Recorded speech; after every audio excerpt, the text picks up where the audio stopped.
지난 시간에 저희가 이제 오늘 마지막이 될 것 같은데요. 대단원의 6개월, 장장 6개월 성경 공부 마지막이 될 것 같습니다. 제가 이 성경 공부를 마치고 여러분과 두 가지를 좀 생각해 보고 싶습니다. 도대체 이런 관점에서 복음이 도대체 뭐냐라고 하는 것과 교회가 도대체 뭐냐라고 하는 좀 펀더멘탈한 질문을 여러분들이 좀 던져보고 싶습니다.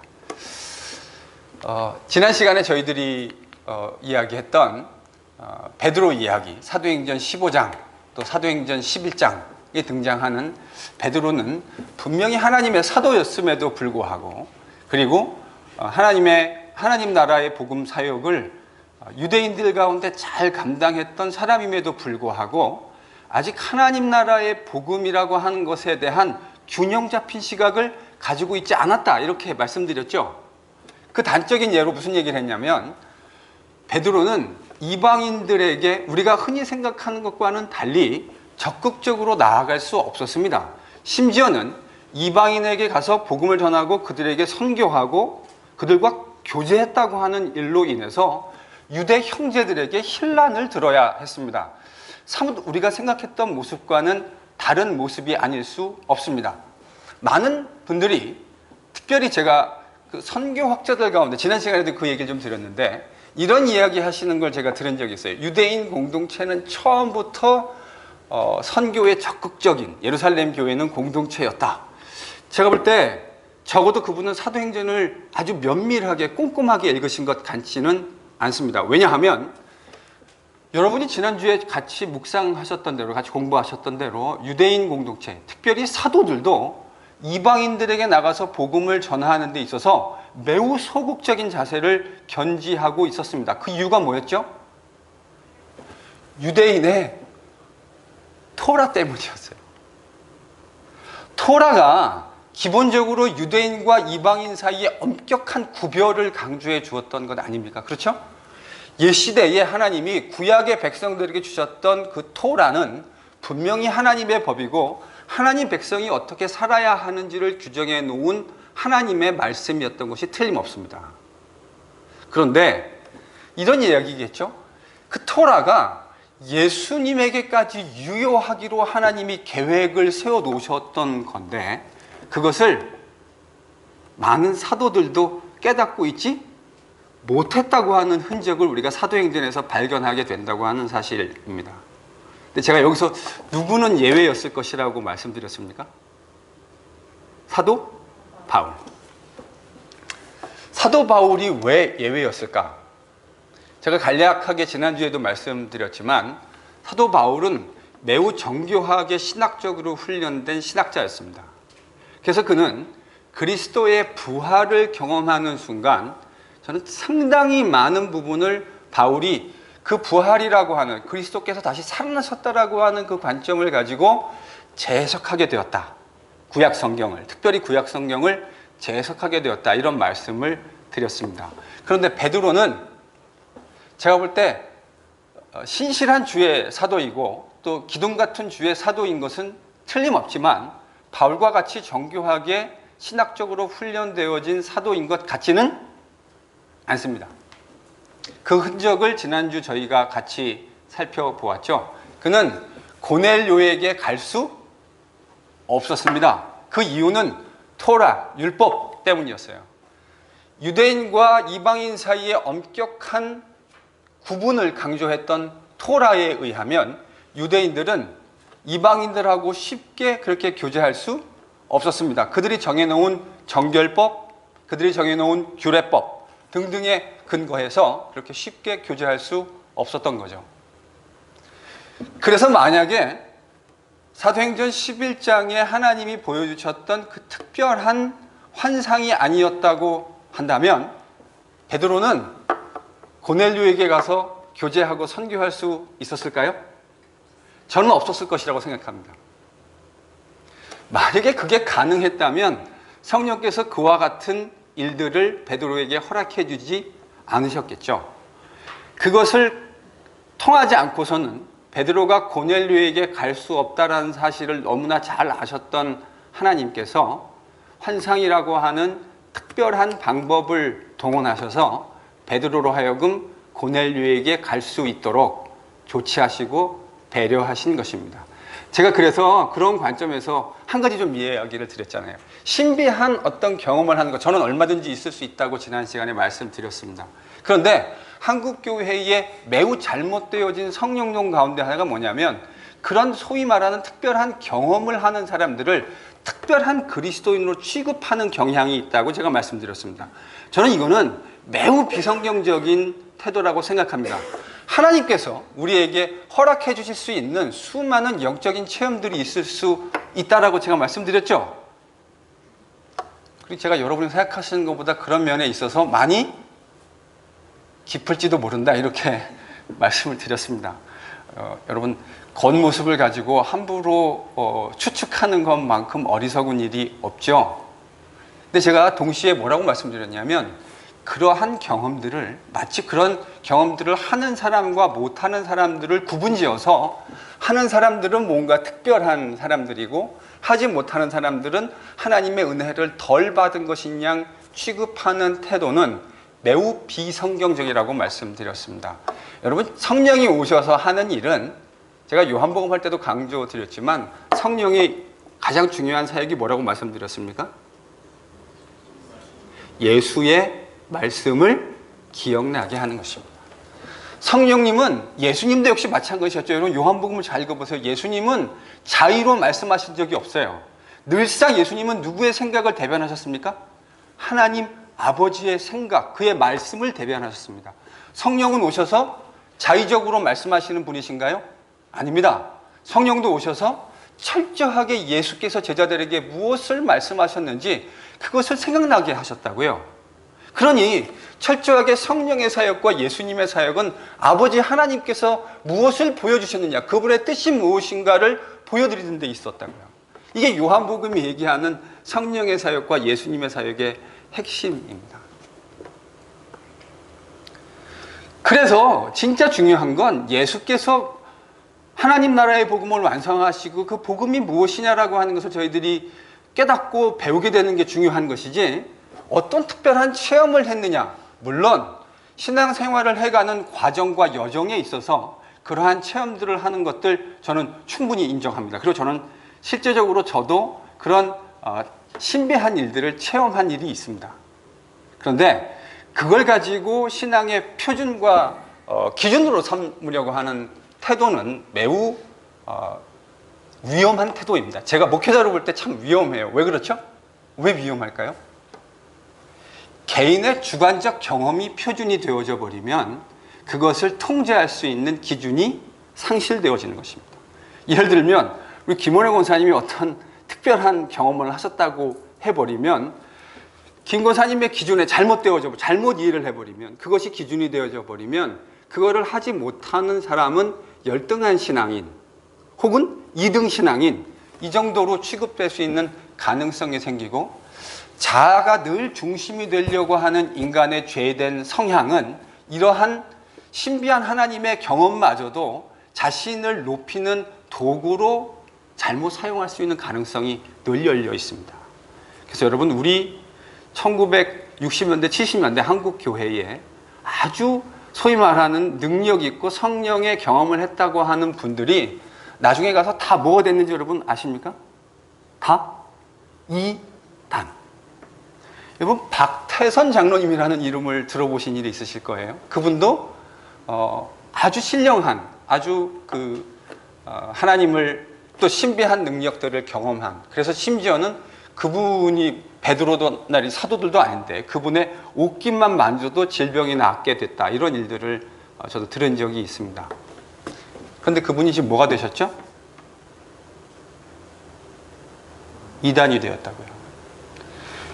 그래서 저는 철저하게 깨달았어요. 인간의 경험이 기준이 되어지는 순간 그것은 불필요한, 성경이 말하고 있지 않는 잘못된 가르침을 양산해낼 가능성이 있고, 그리고 그 잘못된 가르침이 양산해내는 피해를 우리 본인이 겪게 될 가능성이 많다고 하는 사실을 우리가 좀 기억할 필요가 있습니다.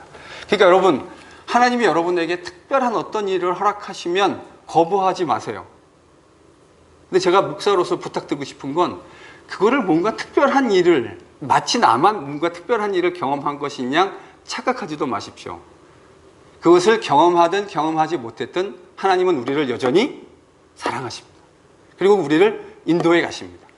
어떻게 말씀을 통해서 그것을 깨닫고 내 삶 속에서 그것을 내재화해내느냐가 이게 훨씬 더 중요한 일이지, 그런 소위 말하는 주관적이고 초월적인 경험을 하느냐 안 하느냐가 우리 신앙생활의 핵심이 아니라는 사실을 우리가 정확하게 좀 인지하고 넘어갔으면 좋겠다. 이 대목에서 그 말씀을 좀 하나 드리려고 합니다. 자, 베드로가요, 그거 잘 말씀으로 분별해낼 수 있는 능력이 없으니까 하나님이 뭐 보여주셨어요? 환상. 제가 그걸 지난 시간에 뭐라고 표현했죠? 그림책.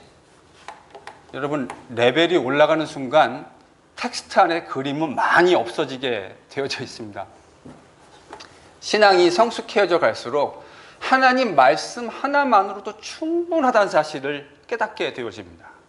그마저도 제대로 우리가 깨닫지 못해서 문제인 거지, 사실은. 그마저도 우리가 하나님 말씀을 제대로 읽지 않아서 문제인 거지. 여러분, 그렇지 않아요? 저는 오늘날 개신교의 가장 큰 슬픔이 뭐라고 생각하냐면, 성도들이 더 이상 성경을 열심히 읽지 않는다는 사실이 있다고 생각합니다. 아마 루터와 켈빈이 500년 후에 우리의 모습을 보면 개탄할 거예요. 왜요? 그런 종교개혁가들의 정신은 성경을 성도들의 언어로 읽을 수 있도록 만들어주고 그들에게 하나님 말씀을 돌려주자였어요. 그게 그들이 갖고 있었던 매우 중요한 캐치프레이즈 중에 하나였다고요.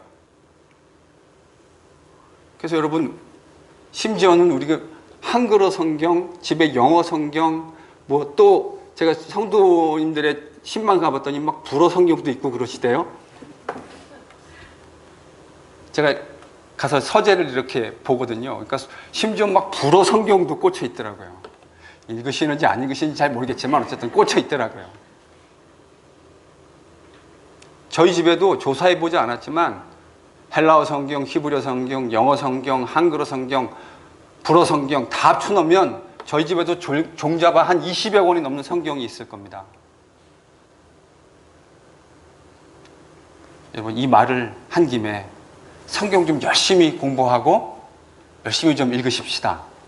갈라디아서를 묵상해 오고 계시는데 조금 죄송해요.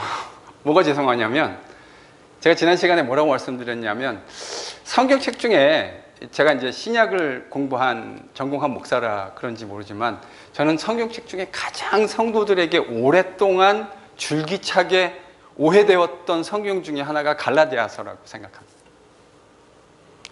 여러분이 이 성경 공부를 잘 이해하시면 갈라디아서의 이슈가 뭔지를 좀 정확하게 이해하실 수 있게 되어집니다. 보통 이제 갈라디아서가 믿음으로 구원을 얻느냐, 행함으로 구원을 얻느냐라고 하는 이슈를 다루고 있다, 이렇게 많이들 오랫동안 가르쳐 왔거든요. 근데 저는 이제 그게 근본적으로 방향을 조금 잘못 잡았다고 생각합니다. 물론 우리가 행함으로 구원을 얻느냐, 믿음으로 구원을 얻느냐라고 하는 주제는 얼마든지 신학적으로 던질 수 있는 질문이고 토론할 수 있는 주제라고 생각합니다. 그러나 그것이 과연 갈라디아서가 다루려고 했던 주제의 핵심이냐라고 했을 때 저는 생각이 좀 많이 다릅니다. 갈라디아서는 행함으로 구원을 얻느냐 아니면 믿음으로 구원을 얻느냐라고 하는 신학적 주제를 다루려고 한 책이 저는 근본적으로 아니라고 생각합니다. 갈라디아서는 사실은 이 주제를 얘기하고 싶은 거예요. 이걸 이제 신학적으로 이렇게 표현합니다. The old and new 주제, old and new issue. old and new, 도대체 무슨 말이냐? 도대체 누가 하나님 백성이냐? 여러분, 구약 성경에서 하나님 백성은 누구였죠? 이스라엘이라고만 말씀하시면 안 됩니다. 구약 성경에서야 하나님 백성이 되는 기준이 이스라엘인 건 맞지만 이스라엘만 배타적으로 하나님 백성이 될 수 있었던 것은 아닙니다. 그럼 누구도 하나님 백성이 될 수 있었죠? 율법을 기꺼이 지키려고 하는 저와 여러분 같은 이방인들도 하나님 백성이 될 수 있었습니다. 그러면 이제 새로운 시대, 예수님을 통해서 새롭게 완성되어진 하나님 나라에서 새로운 하나님 나라의 백성은 누가 된 거죠? 예수님을 믿는 자, 제가 이 얘기는 좀 이따 좀 더 자세하게 하겠습니다. 그리고 이 이야기에 대해서 좀 더 자세한 이야기를 내일 아침 갈라디아서 3장을 가지고 제가 설교를 할 건데 그때 좀 더 자세하게 설명드리도록 하겠습니다. 도대체 누가 하나님 백성이냐? 이제는 예수님을 믿는 자들이 하나님 백성이 되었습니다. 예전에는 기준이 하나님 백성됨의 기준이 율법에 달려 있었어요. 율법에 순종하는 자. 이스라엘이라 하더라도 하나님의 율법에 순종하지 않는 자들은 하나님 백성이 아니었습니다. 그래서 안식일을 고의적으로 깨고 밥 먹듯이 깨는 자들은 하나님의 그 총회에서 제외되는 내용들을 구약 성경이 담고 있다고요. 그러나 우리 같은 이방인이라도 하나님의 율법에 기꺼이 순종하겠다고 하는 사람들은 하나님 백성이 될 수 있는 문이 열려 있었습니다. 그런데 이제 예수님 안에서 새로워진 하나님의 나라에서 하나님 백성이 될 수 있는 딱 표지는 뭐예요? 딱 하나예요. 예수님을 믿느냐, 믿지 않느냐입니다. 이걸 좀 다른 말로 하면 예수님 안에서 하나님이 그 행하신 그 일을 지적으로 인정하고 의지적으로 동의해서 그 하나님이 행하신 일대로 우리 삶 속에 자발적으로 순종해서 살기로 다짐하느냐, 그렇게 살아내느냐 아니냐와 연관되어져 있습니다. 그게 갈라디아서가 이제 말하려고 하는 중요한 이유 중에 하나예요. 바로 그 이슈가 유대인들은 옛 언약에 근거해서 AD 49년 늦 가을에 있었을 예루살렘 종교회의, 첫 번째 종교회의, 사도행전 15장에 제가 기록되어 있다고 말씀을 드렸는데 그 회의에서 다뤘던 주제가 뭐죠? 이방인 형제들에게 할례를 비롯한 율법의 규정들을 준수하라고 요구할 것이냐, 요구하지 않을 것이냐. 여러분, 이게 첫 번째 기독교 역사가, 제가 지난 시간에서 이렇게 말씀드렸어요. 기독교 역사에서 예수님의 십자가의 죽음과 부활 다음으로 기독교 역사에서 중요한 일이 무엇이다라고 말씀드렸습니까? 바로 그 예루살렘 종교회의라고 말씀드렸어요. 만약에 그 예루살렘 종교회의가 지금 두 가지 견해잖아요. 한쪽은 이방인 형제들에게 율법을 부과하지 말자. 이 견해의 대표자는 누굽니까? 말할 것도 없이 바울입니다. 바울과 바나바. 그러면 이 이방인 형제들에게 율법의 요구를 요구하자라고 얘기했던 사람들은 누구였을까요? 사도행전 15장에 따르면 바리새파 중에 예수를 믿는 어떤 사람들, 그러니까 과거의 유대인 가운데 이제 예수를 믿게 되었는데 그들 가운데 특별히 바리새파 전통에 있던 사람들, 성도들은 유대인 형제들에게 율법을 부과하자고 주장했습니다. 근데 누구의 의견이 이겼죠? 바울파. 여러분, 제가 그래서 지난 시간에 만약에 그때 바울파가 아니라 바울 반대파의 의견이 이겼었더라면 우리는 지금 어떤 복음을 받아들였을 거예요? 우리 내일 모여서 예배 드려야 합니다. 내일 모여서 예배 드릴 거라고요. 삼겹살 드시면 됩니까? 안 됩니까? 그런 거 드시면 안 됩니다. 장어 이런 거 드시면 안 됩니다. 왜 안 되죠? 그거 다 토라에 먹지 말라고 부정한 짐승이라고 규정해 놓았던 것들이에요. 그러니까 이 이슈는요, 하나님께서 예수님을 통해 하나님 나라를 완성하셨는데 그 완성하셨다고 하는 것이 옛 언약, 하나님이 모세를 통해서 주셨던 옛 언약과 어떻게 연결되느냐라고 하는 사실은 해석학적인 질문이에요. 이게 되게 중요한 질문이고 저는 이 질문이, 이 주제가 바로 갈라디아서가 다루려고 하는 주제라고 생각합니다. 그러니까 갈라디아서의 핵심 주제는 이거예요. 예수 믿은 형제들에게 율법을 지키며 살라고 요구해야 할 것이냐, 아니면 그냥 예수를 믿는 믿음만으로 충분하다고 가르칠 것이냐. 저는 이게 갈라디아서에서 다루고 있는 실제 주석적인 주제라고 생각합니다. 자세한 장황한 이야기는 갈라디아서 공부를 할 때 저희들이 좀 더 해가도록 하겠습니다. 자, 지금 여기 보면 게바가 어디에 이르렀대요? 여러분, 안디옥은 초대교회에서 어떤 의미를 가지죠? 이방인 선교의 전초 기지였습니다. 1차, 2차, 3차 바울의 전도 여행의 헤드쿼터가 바로 안디옥이었고, 안디옥에서 비로소 유대인 형제들은 이방인들에 가서 적극적으로 복음을 선포하기 시작합니다. 그리고 그들이 심지어 뭐라고 불리게 되었어요? 그리스도인들, 예수를 믿는 사람들, 그리스도인들, 이렇게 불리게 되었다고요. 바로 그 안디옥에 지금 게바가 왔을 때 어떤 일이 있었습니까? 야고보에게서 온 어떤 사람들, 무슨 말일까요? 저 말은 이렇게 바꾸어 쓸 수 있을 것 같습니다. 유대 기독교인 형제들. 기독교인이긴 기독교인인데 유대인 기독교인. 무슨 말이냐면 여전히 예수께서 하나님 나라를 완성하셨다고 하는 것과 구약의 옛 언약 사이의 다이내믹을 아직 제대로 이해하고 있지 못한 기독교인들. 과거에 누가 이런 이해를 보여줬죠? 예수님이 하나님 나라를 갖고 오셨는데 그것이 구약의 율법과 어떻게 연관되어야 하는지에 대해서 저희들이 지난 시간에 살펴봤던 인물이 누구였습니까? 이게 베드로요. 우리가 지난 시간에 베드로 살펴봤잖아요. 근데 베드로가 예수님이 지금 하나님 나라의 복음을 가지고 왔는데 그것이 구약의 율법과 어떻게 연관되어야 하느냐에 대해서 제대로 된 이해를 가지고 있었습니까? 아니요. 가지고 있지 못했어요. 근데 오늘 또 누가 등장합니까? 갈라디아 이상이에요. 베드로가. 자, 야고보에서 온 어떤 이들, 이 말은 유대 기독교인 형제들 이렇게 바꿔 쓸 수 있다고 얘기했는데 그들이 이전에 게바가 뭐 하고 있었습니까? 우리 같은 이방인 형제들하고 예수 믿는 이방인 형제들하고 같이 밥 먹고 있었어요. 근데 지금 누가 온다는 이야기가 딱 들렸습니까? 유대인? 그리스도인들. 저 유대인 그리스도인들이 누구도 힐난했어요.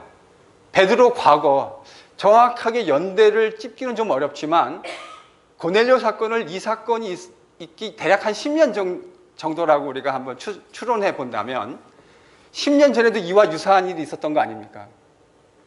그렇지 않아요? 베드로가 고넬료랑 가서 복음 전하고 그 집 회개해가지고 세례받고 교제했다고 나중에 예루살렘 교회 형제들한테 막 박수 받은 거가 아니잖아요. 어떻게 됐죠? 네가 어째서 그런 이방인들과 함께 교제를 했느냐라고 힐난을 들어야 했다고요. 힐난의 근거는 뭡니까? 말할 것도 없이 유대인의 정결법 토라입니다. 근데 대략 또 10년쯤 흘렀는데 또 비슷한 일이 또 벌어졌군요. 야고보에게서 온 어떤 이들이 도착하기 전에 베드로는 바울과 바나바와 많은 이방인 형제들과 함께 자유스럽게 안디옥 교회에서 밥 먹고 있었다고요. 근데 여러분, 구약의 정결법에 따르면 이거 뭐죠? 정결법? 위반입니다. 그러니까 그 말이 그것이 가지고 있는 함의가 무엇인지 너무 잘 아는 베드로, 이미 과거에 한번 되었던 경험도 있지 않습니까? 근데 지금 누가 내려왔다고요? 유대인? 기독교인 형제들이. 그러니까 베드로가 어떻게 했어요? 소리 소문 없이 조용히 밥 먹던 자리에서 궁둥이를 들고 일어나가지고 사라진 거예요.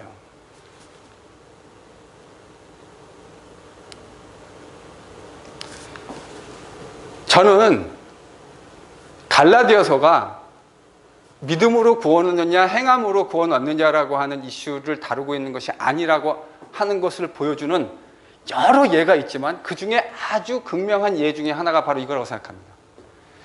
만약에요 갈라디아서가 율법으로 구원 얻느냐 행함으로 구원 얻느냐라고 하는 이슈라고 한다면 지금 바울은 아무런 그 주제와 신학적으로 관계없는 이야기를 가지고 갈라디아서를 쓰고 있는 거예요.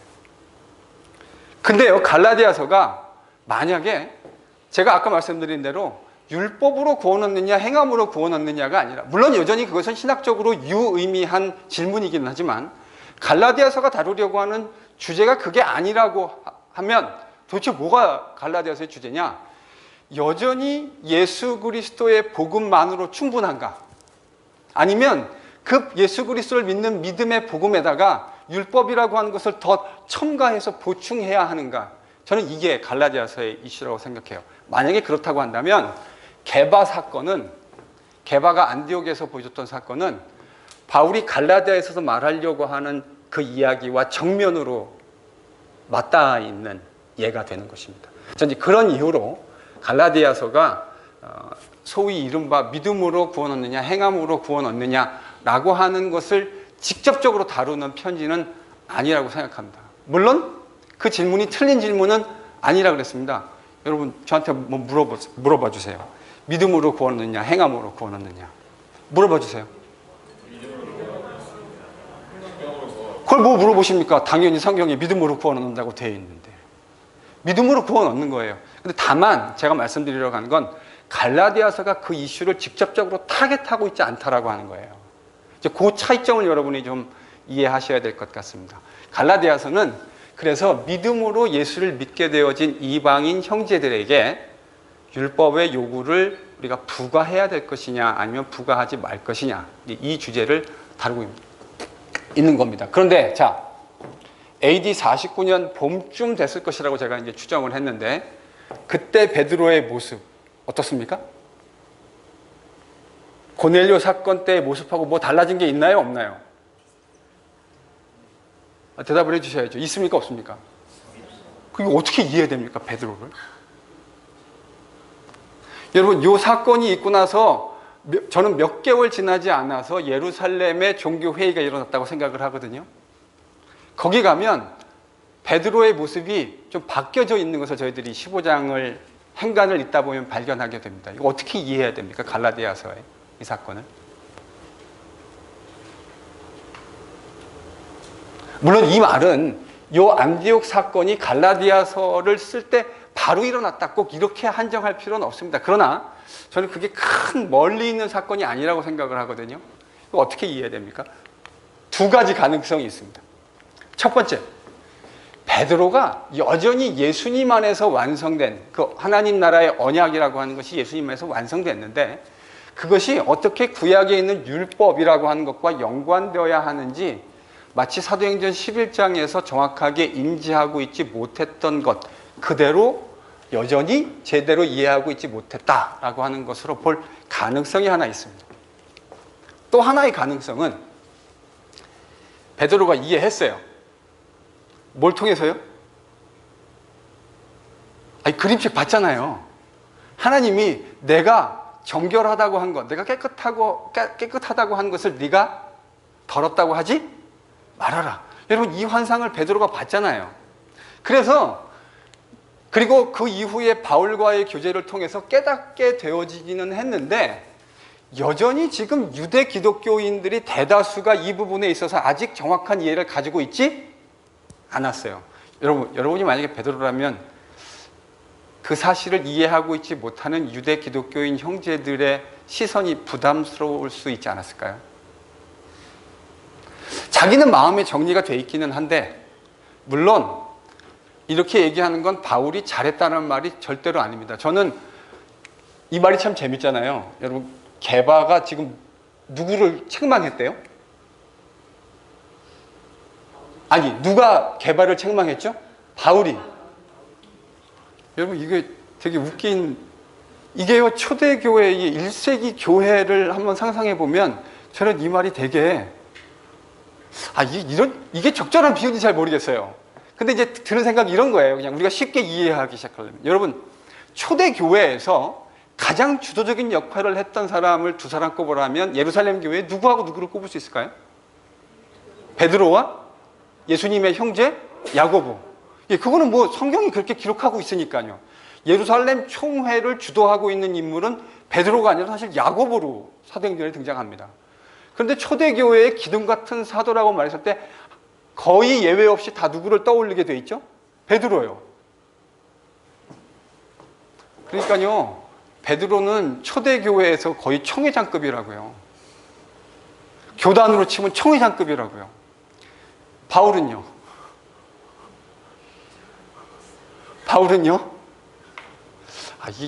제가 적절한 예가 아닐 수 있다고 미리 전제하고 말씀드려요. 교육전도사쯤 되지 않을까요? 뉴 잉글랜드 은혜장로교회 교육전도사, PCA의 교회에 있는 교육전도사. 저 사람의 아직 라이센스도 받지 않았고 누구도 그 사람의 권위에 대해서 풀리 인도스 해주지 않는 사람. 근데 지금 누가 누구를 책망한대요? 바울이? 이게요, 오늘날 21세기에서 우리는 바울이라는 그 사도에 대해서 너무 하이뷰를 가지고 있으니까, 아, 바울이 베드로하고도 이렇게 뭐라고 표현해야 되나요? 아, 맞짱. 제가 한 말 아닙니다. 예수 집사님이 다이다이로 맞짱을 이런 것 같은 느낌이 들거든요. 근데 실제로 초대교회의 다이내믹스를 생각해 본다면 이 말도 사실은 되게 웃기는 말이에요. 게바가 안디옥에 이르렀을 때 책망할 일이 있기로. 그래서 저는 이걸 어떻게 읽냐면요, 누가 썼기 때문에 이렇게 할 수 있는 거죠? 이건 바울의 편지라고요. 바울이 쓴 편지예요. 그러니까 바울이 이렇게 얘기한 거죠. 저거를 베드로가 만약에 봤다 그러면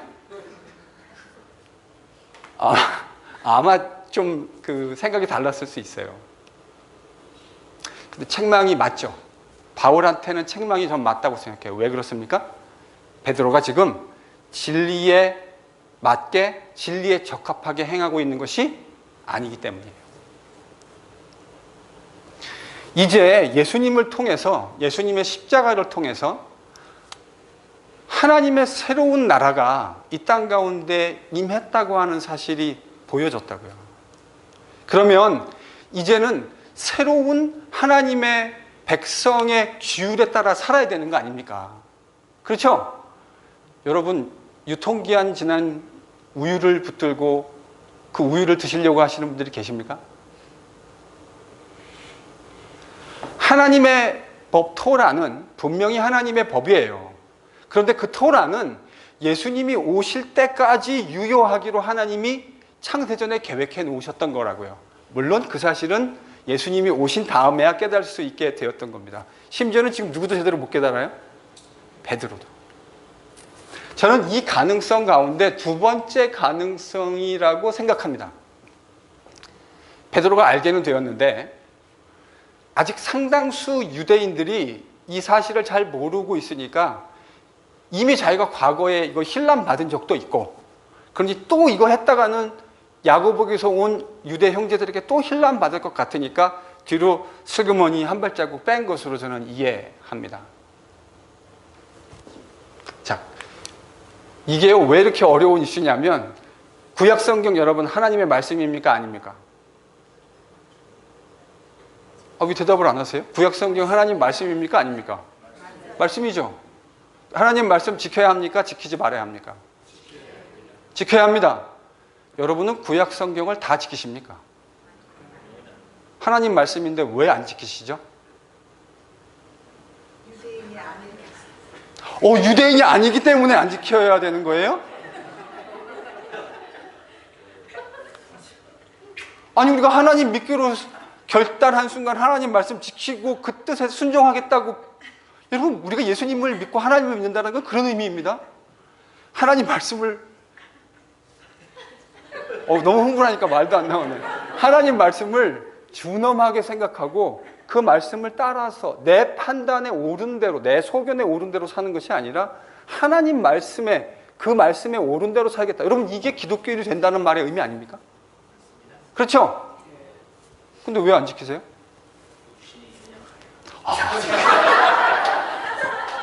네, 육신이 연약해서 안 지키는 것도 있죠.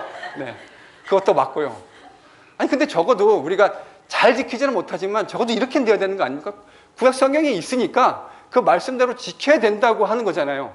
근데 우리가 돼지고기 먹는 건 단순히 육신이 연약해서 먹는 거 아니거든요. 그렇지 않습니까? 여러분, 육신이 연약해서 원래 막 안 먹고 싶은데, 돼지고기 막 안 먹고 싶은데 레위기에 또 구약 토라에 그런 거 먹지 말라고 했으니까 내가 먹지 말아야 되는데 억지로 먹어, 이러면서 드시는 거예요? 아니잖아요.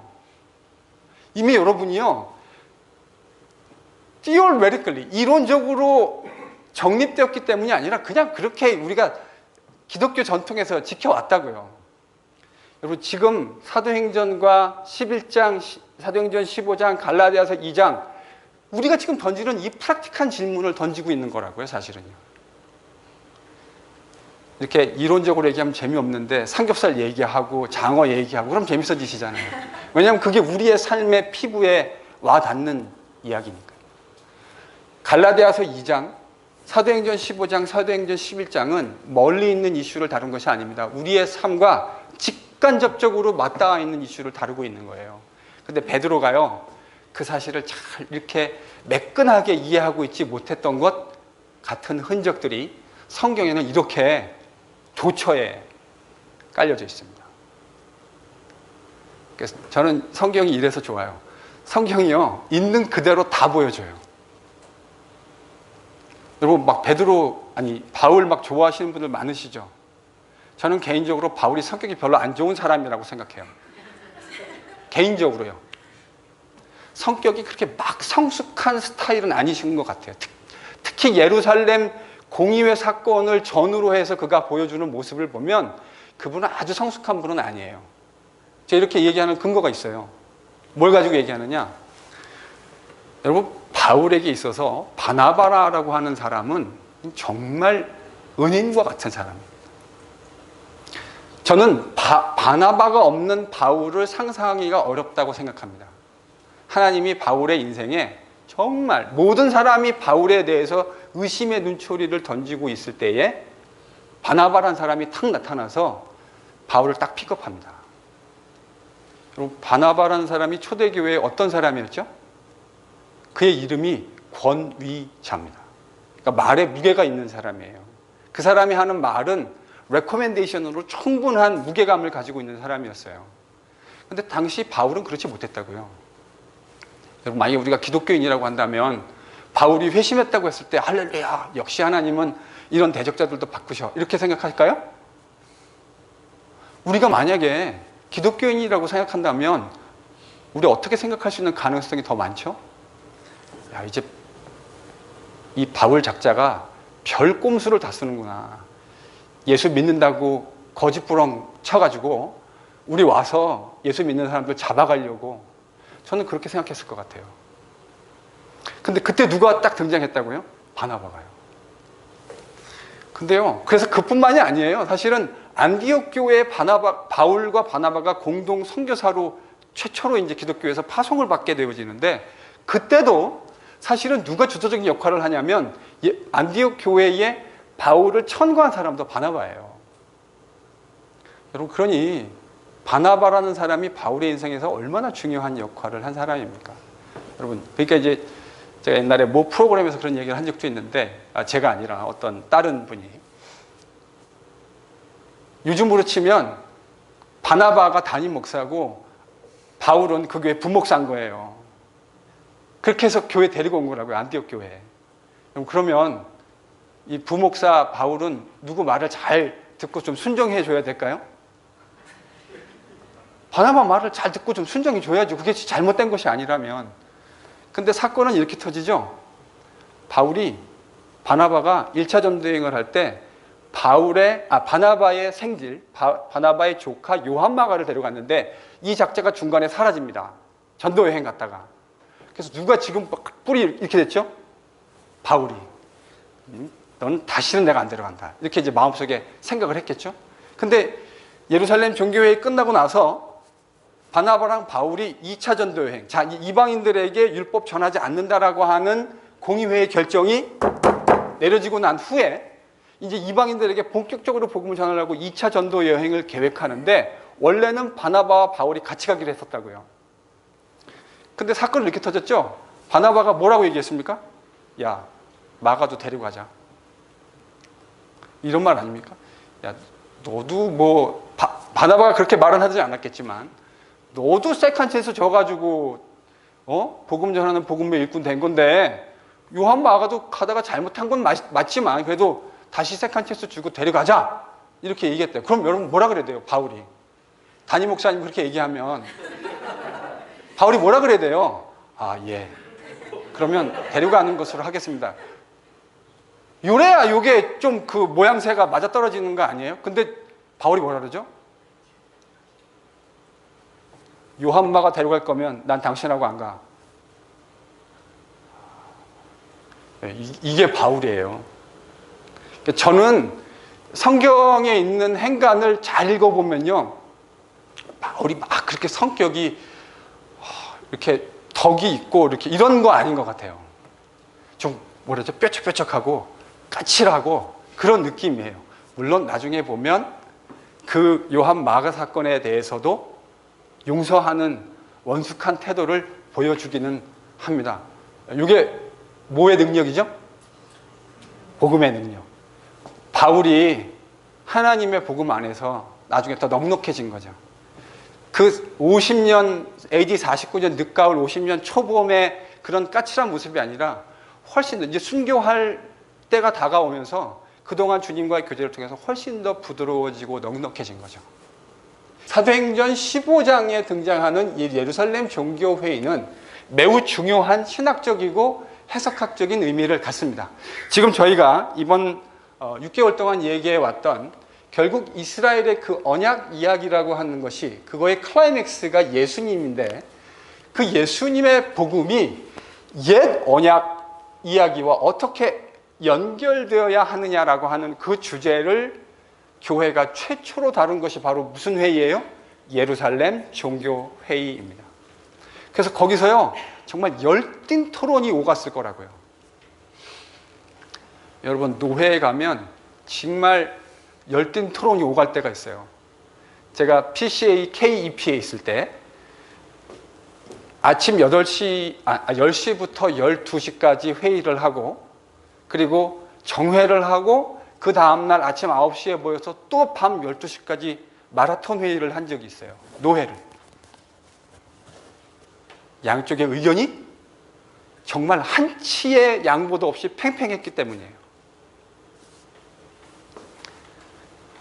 저는 이 예루살렘 종교회의가요, 정말 그랬을 거라고 생각해요. 양쪽의 의견이 정말 팽팽하게 맞섰을 거라고 생각합니다. 그래서 사도행전 15장에 보면 실제로 뭐라고 했냐면 긴 변론, 많은 변론. 그러니까 그 말은 이쪽에서 얘기하면 의장하고 이제 목사님들이 손든다고요. 그럼 또 이야기 시키잖아요. 그럼 이야기를 다 들어요. 그럼 반대편에서 또 의장, 그리고 또 손든다고요. 그거를요, 제가 1박 2일로 마라톤으로 자정까지 2번 했다니까요. 정확하게 말하기는 어렵지만 그와 유사한 이야기들이 이 예루살렘 종교회의 시간에 오갔을 것 같습니다. 바울의 반대편의 이야기, 그동안 교회에서는 완전히 묻혀져 있었죠. 그렇죠? 바울의 반대편이 심지어 무슨 이야기를 했는지조차에 관심도 가지지 않았어요. 근데 여러분, 바울의 반대편의 이야기를 한번 잘 생각해 보세요. 허무맹랑한 이야기입니까? 아닙니다. 바울의 반대편의 이야기가 상당히 그럴듯한 이야기예요. 심지어는 구약 성경을 문자 그대로 읽으면 그 사람들의 이야기가 맞아요. 바울이 져야 돼요, 논리적으로. 근데 예루살렘 종교회의에서 누가 결국은 승리하게 되죠? 바울이 승리하게 됩니다. 그래서 우리가 율법 없는, 율법에 종속되어지지 않는 복음을 듣게 되었어요. 예수님 믿는 것으로 그 하나만으로 충분한. 그래서요, 신약 성경에 보면 결국 과거 있었던 구약의 그 언약에 대한 많은 오해들, 그러니까 결론은 이거예요. 구약을 문자적으로 그냥 그대로 읽고 이해할 것이냐, 마치 누가 하듯이요? 오늘날 안식교인들이 그렇게 이해하는 거예요. 구약을 그냥 문자 그대로. 그래서 그분들은 맨날 그렇게 얘기해요. 있는 그대로. 근데 여러분, 우리는 있는 그대로 하는 사람들이 아닙니다. 우리는 어떤 사람들이냐면 예수님을 통해서 하나님이 새롭게 구약을 이해할 수 있는 눈을 허락해 주셨는데 그 관점으로 신구약 성경을 이해하는 사람들이에요. 제 말을 별로 신빙성 있게 안 들으시는 것 같은데, 다시 말씀드립니다. 우리는 구약 성경을 문자 그대로 있는 그대로 이해하는 사람들이 아닙니다. 만약에 그랬다면 우리는 지금 매우 심각한 오류를 범하고 있는 거예요. 왜냐하면 문자 그대로 안 지키고 있으니까. 근데 우리는요, 우리 전통은 구약 성경을 있는 그대로 문자적으로 지키는 전통이 아니에요. 우리는 구약 성경을 누굴 통해서 해석하고 있다고요? 예수님을 통해서요.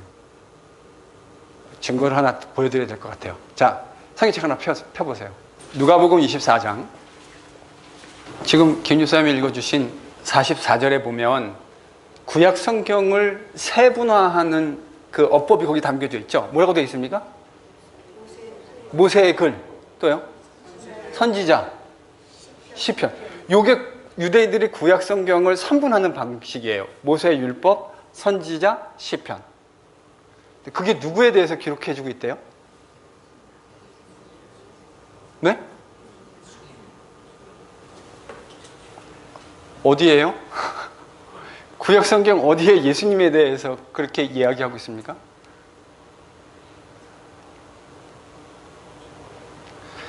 구약 성경에요, 명시적으로 예수님에 대해서 얘기하고 있는 구절은 없어요. 명시적으로. 이렇게 얘기해야죠. 구약 성경이 예수님을 바라보고 있었죠.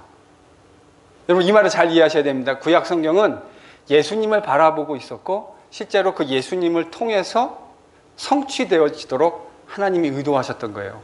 지금 예수님의 말씀은 구약 성경의 문자 한 줄 한 줄, 예를 들어서 시편 23편의 그 문자 하나하나가 다 예수님을 향하고 있다, 이런 말이 아닙니다.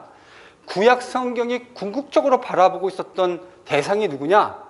그게 바로 예수님이었다고 하는 것을 예수님이 이야기해 주시는 거죠. 그러니까 말하자면 해석학적인 새로운 가르침을, 관점을 예수님이 지금 제자들에게 얘기해 주고 계시는 거라고 저는 생각합니다.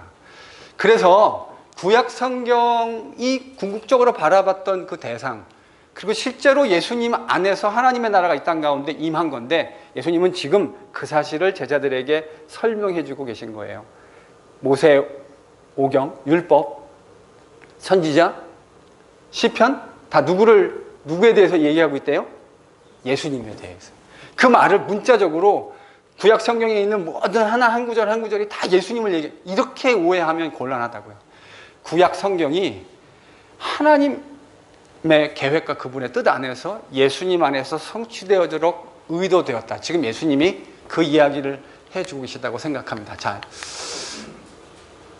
저희가 이번 6개월 동안 구약 성경부터 시작해서 신약의 몇 가지 부분들을 같이 살펴보면서 도대체 하나님의 나라라고 하는 것이 무엇이냐, 창세기부터 시작되어진 하나님의 복음, 하나님께서 원래 인간을 만드시고 또 세상을 만드시고 계획하셨던 것들이 어떻게 훼손됐고 파손되어졌고, 그것을 하나님이 회복하시기 위해서 아브라함이라고 하는 사람 안에서 어떻게 이스라엘 백성을 부르시고 그들을 통해서 그 회복의 드라마를 기획해 가셨는가. 그런데 그 안에서 주도적인 역할을 해야 하는 것이 바로 이스라엘이었는데, 이스라엘이 하나님의 의도대로 성공했습니까? 아니요, 실패했습니다. 그래서 선지자를 통해서 하나님은 그 구약의 모든 드라마가 새롭게 회복되어질 청사진을 제시해 주셨는데, 바로 그것이 제가 하나님의 나라다 이렇게 말씀을 드렸고, 그걸 조금 신학적으로는 유대 종말론이다 이렇게 말씀드렸어요. 그래서 유대 종말론이라고 하는 것은 창조와 맞닿아 있는, 그러니까 이게 동떨어진 이야기가 아니라 하나님이 만들어 놓으셨지만 타락해버린 세상을 하나님이 이제 어떻게 회복해 가시느냐라고 하는 이 큰 그림 안에서 신구약 성경을 이해해 가야 되고, 그 하나님의 나라가 지금 누구를 통해서 이 땅에 완성된 모습으로 왔다라는 거예요? 예수님을 통해서요. 그런데 완성 안 됐잖아요. 여러분, 하나님 나라가 지금 완성된 겁니까? 여러분, 하나님 나라가 완성된 거면 우리는 지금 되게 불쌍한 거예요. 왜요? 아니, 하나님 나라 완성된 모습을 우리가 완벽하게 경험하지 못하잖아요. 하나님 나라가 완성됐다고 하는 건 더 이상의 부족함과 결핍이 없어야 된다는 말이에요. 그런데 우리 삶에는 여전히 결핍도 있고요, 부족함도 있고, 궁극적으로 우리는 다 죽습니다. 여기에 있는 사람 한 사람도 예외 없이 다 죽을 거라고요. 예수님을 믿는데도. 왜요? 아직 하나님 나라가 완성되지 않았어요. 그런데 신약 성경의 가르침의 핵심은 이거 아닙니까? 그 하나님의 나라가 이 땅 가운데 지금 왔다라는 거예요. 누구를 통해서요? 예수님을 통해서요. 그럼 이 말은 이런 거 아닙니까? 종말이 왔다. 마지막이 왔다. 하나님이 왕으로 다스리시는 하나님의 나라가 왔다라는 말은 종말이 왔다라는 말이에요. 그렇죠? 그래서 그것을 유대 종말론이라고 제가 불렀다고 그랬잖아요. 종말이 왔다고 했는데 종말이 지금 안 왔잖아요. 여러분 이 역설이 느껴지세요? 종말이 왔는데 종말이 안 왔다고요. 하나님 나라가 이 땅 가운데 임했는데 아직 완성되지 않았다고요. 이거를 어떻게 설명할 수 있을까? 제가 좀 고민을 해봤는데 제 친구가 여러분의 그 매일 성경 제일 마지막에 보면 맨날 큐티 하시느라고 뒤에는 잘 안 읽으시죠? 좀 보시나요? 그 뒤에 보면요 정성국 교수가 쓴 글이 하나 있어요. 여러분 나중에 가서 종말론적인 성경 읽기. 되게 지금 계속해서 연재를 해오고 있더라고요. 저도 몰랐는데 제가 저희 집사람 큐티 책을 보다가 알았어요. 연재를 해오고 있더라고요. 거기 보면 이런 말이 나와요. 문익환 목사님 누군지 아시죠? 문익환 목사님이 군사정권 시절에 재판을 받는 그 이야기를 거기서 인용해 놨더라고요. 근데 제가 아주 번뜩이는 아이디어예요. 그래서 군사정권 시절에 이 문 목사님이 재판을 받는데 아주 순순하게 재판정에서 원래 그때 그 민주화 투사들은 재판정에 들어가면 다 뭐라 그랬죠? 독재정권? 물러가라 막 이랬다고요. 근데 문 목사님이 그날따라 아주 순한 양같이 그 판사들이 하고 검사들이 하는 말을 조목조목 그 상황을 이제 자백하라 그러니까 아주 구체적으로 자기의 있었던 상황들을 다 불리함에도 불구하고 다 이야기해주고 심지어 뭐 더 말해줄 게 없느냐는 식으로 이야기를 했대요. 여러분 이 이야기가 무슨 이야기일까? 그러면서 그 주변에 있는 사람들에게 나중에 알려진 일화가 이거죠.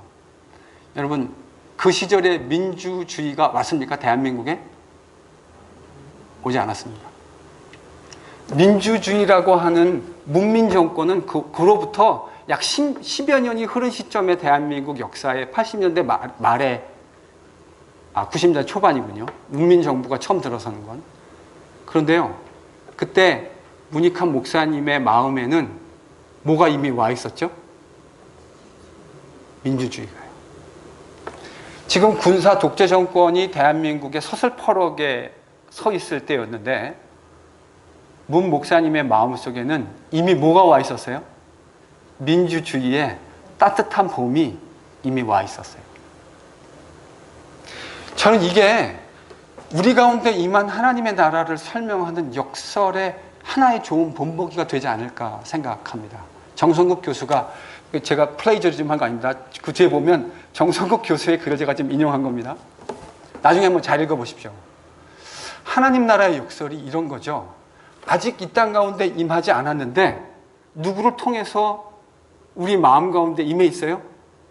예수님을 통해서 혹은 성령을 통해서 우리 마음 가운데 이미 하나님의 나라가 임해 있습니다. 우리는 이미 하나님의 다스림을 받는 사람들이 되었습니다. 그 하나님의 나라가 이제 완성된 시점은 언제죠? 예수님이 다시 오시는 재림의 시점입니다. 그때가 되면 그때 하나님 나라는 이제 완성되어질 거예요. 어느 누구도 이 세상에 있는 어느 피조 세계의 어느 누구도 부인할 수 없는 모습으로 완성된 영광스러운 모습으로 우리에게 보일 거라고요. 그런데 아직 그 하나님의 나라는 믿음의 눈을 가지지 않은 사람의 눈에는 전혀 영광스럽지 않아요. 근데 믿음의 눈을 가지고 있는 사람들의 눈에는 참 묘하게도 이미 그 영광스러운 모습이 우리 안에 배태되어져 있습니다. 이미 우리 안에 뭐가 들어와 있다고요?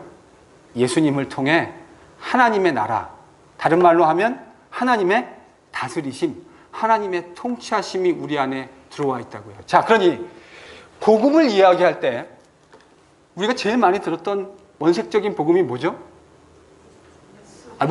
왜 얘기 안 해주세요? 빨리 얘기해 주세요. 제 시간 없어요.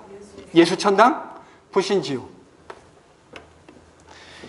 이거는 복음에 대한 한 파편과 중요한 한 단면일 수 있습니다. 예수 천당, 불신지요. 근데 여러분, 우리가 이렇게 신약성경, 구약성경을 이해하고 나니까 복음이란 도대체 뭐죠? 예수님 안에서 하나님의 나라, 하나님이 구약에서 선지자를 통해서 약속해 주셨던 그 하나님의 나라, 그 통치가 비로소 우리 가운데 임했다. 그것을 믿는 자들에게는 다 하나님의 자녀가 되는 권세가 주어졌다. 율법을 지키는 자에게 그 권세가 주어지는 것이 아니고 하나님께서, 이게 제가 내일 얘기할 갈라디아서 3장 16절에 제일 중요한 주제입니다. 미리 맛보기로. 여러분, 바울이 갈라디아서 3장 16절에 아브라함의 후손이 여럿이 아니라 몇이라고 얘기하죠? 하나. 바울의 마음속에 지금 그 하나라는 게 누구를 지칭하고 있는 걸까요? 예수님. 저는 이게 바울의 복음의 핵심이라고 생각해요.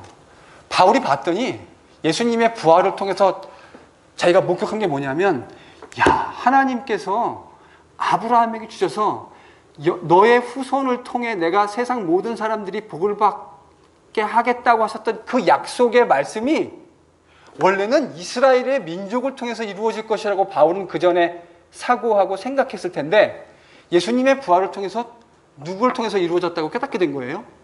예수님. 그러니까 하나님이 처음부터 그 약속을 아브라함이 하셨을 때 하나님의 마음속에는 처음부터 누가 있었던 거예요? 예수님. 진짜 이스라엘이고, 다 이스라엘은 실패했는데 실패하지 않고 완벽한 하나님 앞에 순종을 보여줬던 진짜 이스라엘, 예수님 한 분이었구나. 그러니까 하나님이 처음부터 아브라함이 약속하셨던 그 약속은 누굴 통해서 이루어지도록 의도되어진 거예요? 예수님을. 바울이 그걸 깨달은 거예요. 그래서 그 복을 지금 누가 누리게 되었다고 얘기하는 거예요? 우리가. 왜요? 하나님이 예수님 안에서 새로운 이스라엘을 만드셨다고요. 저는 이게 복음이라고 생각해요. 다시요. 하나님이 예수님 안에서 뭘 만드셨다고요? 새로운 이스라엘. 그럼 우리가 새로운 이스라엘에 들어갈 수 있는 유일한 비결은 뭡니까? 예수를 믿는 겁니다. 예수를 믿을 때 우리가 바울이 제일 많이 사용하는 어구가 제가 뭐라고 말씀드렸죠? 지난번에? 그리스도 안에서. 그리스도를 믿음으로 우리가 그리스도 안에 접붙임 바 되었다고요. 우리가 성찬을 나누잖아요. 그 말의 의미가 그거예요. 하나님의 유일한 아브라함의 후손 딱 하나, 예수 그리스도. 그 예수 그리스도 안에서 하나님이 이루신 하나님의 나라를 내가 믿음으로 인정하고 믿는다고 하는 사실이 우리가 예수 그리스도와 접붙임 바 되었다고 하는 사실입니다. 요한의 용어로, 요한복음 15장의 용어로 얘기하면 그것이 접붙임 바 되었다고 하는 것이고, 바울의 용어로 얘기하면 우리가 그리스도 안에 있게 되었다고 하는 것입니다. 바로 그 사실 때문에 우리가 하나님의 예수님 안에서 완성된 복음의 혜택을 누리는 사람들이 되어진 거예요. 그래서 율법이 아니라 이제 뭐 하나만으로 충분하다고요? 예수님을 믿는 그 믿음 하나만으로 충분하다고요. 그 사실을 마태복음 4장에서도 율법에 대한 이방인들의 희망이 뭐로 바뀔 거라고 마태가 얘기해 주고 있어요? 예수님, 그의 이름에 대한 소망으로 바뀔 거라고 우리 지난번에 봤잖아요. 한 달여 전에. 저는 그래서 이게 기독교 복음이라고 생각합니다. 예수 믿고 죽어서 천국 가는 거 한 부분일 수 있지만 충분한 설명이라고 생각하지 않습니다. 기독교 복음은 예수님 안에서 임한 하나님의 나라의 통치를 우리가 오늘날도 이루어서 살아가게 되어지는 것, 저는 이게 기독교 복음이라고 생각해요. 누가 이 복음의 능력을 살아낼 수 있습니까? 예수 안에 있는, 영적인 아브라함의 유일한 후손이신 예수 그리스도 안에 있는 사람만이 이 영적인 풍요로움을 살아낼 수 있는 자격자가 되는 것입니다. 저는 그래서 그게 복음이라고 생각해요. 그래서 신구약 성경이 말하는 복음이라고 하는 것은 하나님 나라와 밀접하게 연관되어져 있습니다. 그리고 그 하나님의 나라가 예수님 안에서 성취되었다. 그런데 아직 완성되지는 않았다. 그 나라가 이미 우리 마음속에 와 있고 하나님의 실제적인 통치를 통해서 우리가 이미 하나님의 통치를 받게 되었지만 아직 그 나라의 완성은 미래에 있는 것입니다. 우리는 그것을 기다리고 있는 거죠. 이게 성경에서 이루어질 남아있는 이제 예언입니다. 예수님이 오실 때 그 하나님의 나라가 완벽하게 성취가 되어지고 그 완벽한 성취를 보게 될 때 우리는 부활의 몸을 입게 되어질 겁니다. 더 이상 늙지도 않고 시간이 가면 여러분 이렇게 늘어가는 흰머리와 늘어가는 주름을 볼 때마다 세월의 무상함을 느끼시죠? 이미 과거에 느끼셨던 분들도 계시고요. 겉사람이 날로 후패해지잖아요. 근데 그 하나님의 나라가 완성되어질 때 우리는 예수님이 부활의 몸을 입으셨던 것처럼 우리도 완벽한 부활의 몸을 입게 되어질 겁니다. 여러분, 이게 기독교의 복음이 이야기하는 아직 완성되어지지 않은 영역이에요. 완성될 때 그 일이 일어나게 되는 거죠. 자, 이렇게 복음을 이해하면요, 이 말은 복음이라고 하는 것이 내가 창조와 아브라함의 이야기와 연결되어져 있다라고 하는 시각을 우리에게 열어줍니다. 우리는 그냥 예수 믿고 죽어서 천국 가는 그런 정도의 존재가 아니라 하나님이 처음부터 창조에 계획하셨던 그 일하고 연결되어져 있는 사람들이에요. 누구를 통해서요? 예수님을 통해서요. 저는 이런 식의 복음 이해가 우리에게 상당히 많은 여러 가지 가능성들을 열어줄 것이라고 생각합니다. 복음에 대해서. 죽고 천국 가는 정도의 복음이 아니라, 물론 우리가 죽고 천국도 가게 되겠지만 그것 말고도 어떻게 하나님의 통치를 이 땅 가운데 우리가 계속해서 받으며 살아갈 수 있게 되어지는가. 저는 이 관점으로 복음을 이해하는 것이 매우 중요하다고 생각합니다. 그래서 예수를 믿는 사람은 이제 누구나 영적인 아브라함의 자손이 되었습니다. 왜요? 아브라함의 자손이 누구 하나뿐이라고요? 예수님 하나뿐인데 그 예수님 안에서 우리도 뭐가 되어진 거예요? 영적인 아브라함의 후손이 되어진 거예요. 저는 이게 기독교 구원론이 이야기하는 매우 중요한 핵심 가운데 하나라고 생각합니다. 그래서 그 영적인 아브라함의 후손이 되어서 사실은 창조 시에 아담이 범죄하지 않고 순종했더라면 받아 누리게 되어질 그 복을 이제 우리가 영원토록 받게 되어지는 것. 저는 이게 기독교의 복음이라고 생각합니다. 자, 그럼 교회는 뭔가? 다 끝내야 되니까요. 이거 한 10분만 다음 주에 하기 좀 그렇잖아요. 끝낼게요. 끝내지 말까요? 교회가 도대체 뭘까? 제가 이민교회를 경험하면서 한 20년 가까이 이민교회를 경험해오고 있는데, 이민교회에 보면 이 교회론의 그 정립이 안 돼 있는 것들을 제가 참 많이 피부에 와닿게 느꼈습니다. 교회가 뭘까? 교회가 뭐라고 생각하세요? 어떤 분에게, 어떤 이민교회 성도에게 교회는 제가 볼 때 라이온스 클럽 같아요. 저는 교회는 라이온스 클럽 아니라고 생각합니다. 교회는 하나님의 나라와 등식으로 연결할 수는 없어요.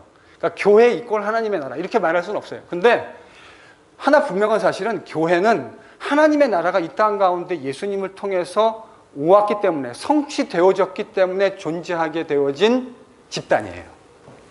저는 그게 교회라고 생각해요. 예수님을 통해서 하나님 나라가 이 땅 가운데 임했기 때문에 뭐가 생겼다고요?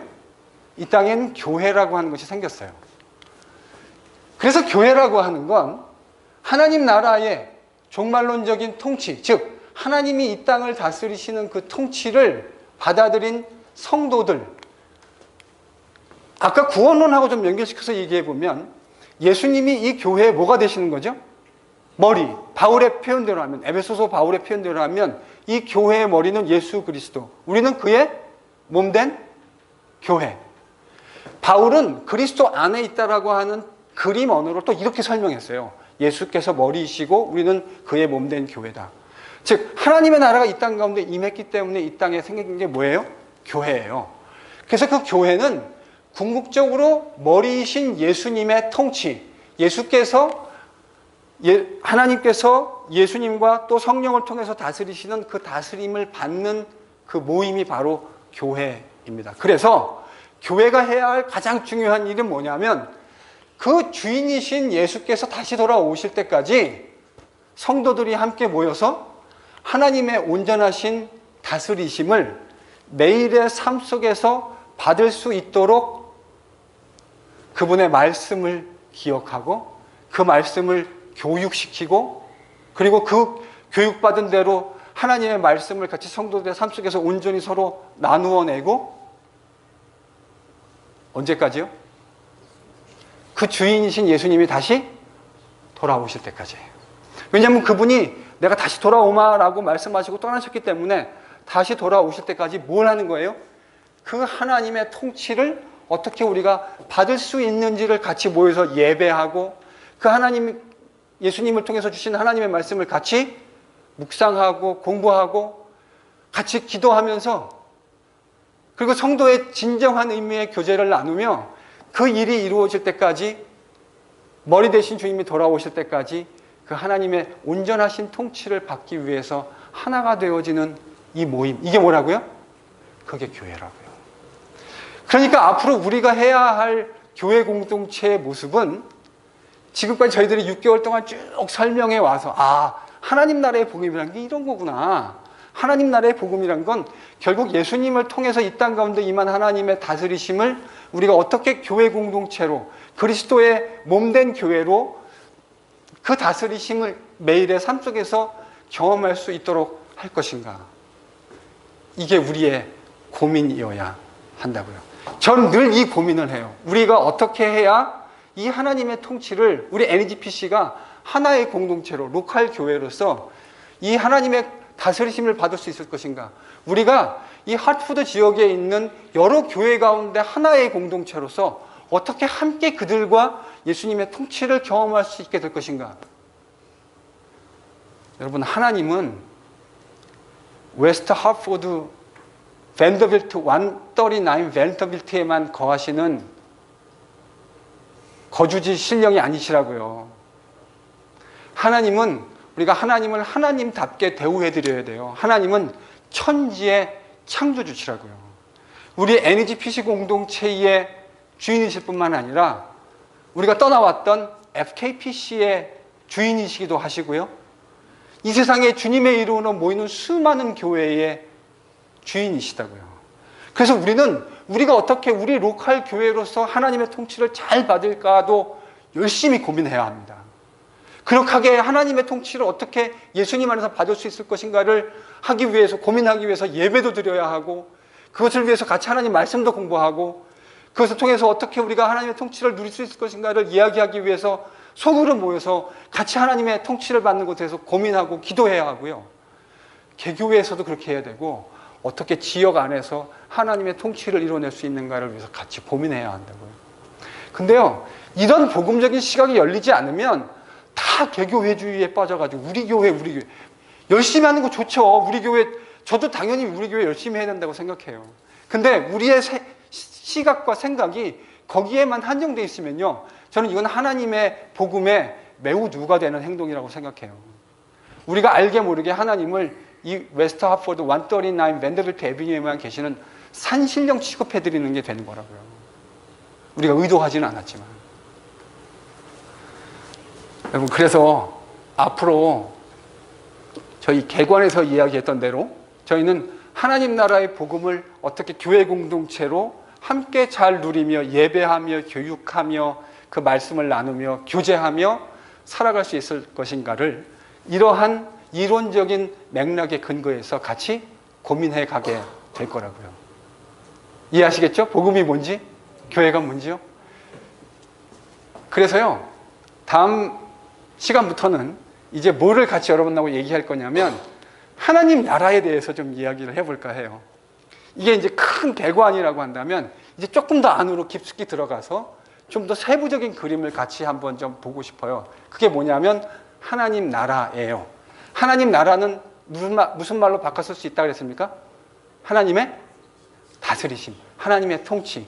그 이야기를 어떻게 보려고 그러냐면 예수님의 비유를 통해서 이제 하나하나씩 좀 보려고 해요. 왜냐하면 예수님께서요, 새로운 하나님의 나라, 예수님 이전에도 있었지만 예수님을 통해서 주어지는 새로운 하나님의 나라에 대해서 실제적으로 그 하나님의 아들께서 직접적으로 계시해 주시는 내용이 예수님의 비유예요. 그러니까 그 비유를 새롭게 저희들이 이 하나님 나라라는 관점을 가지고 큰 렌즈를 가지고 어떻게 비유를 하나하나 보면서 하나님의 통치가 무엇인지를 경험해 갈 수 있었는지 그 이야기를 좀 다음 시간부터 해 나가려고 합니다. 수고하셨습니다.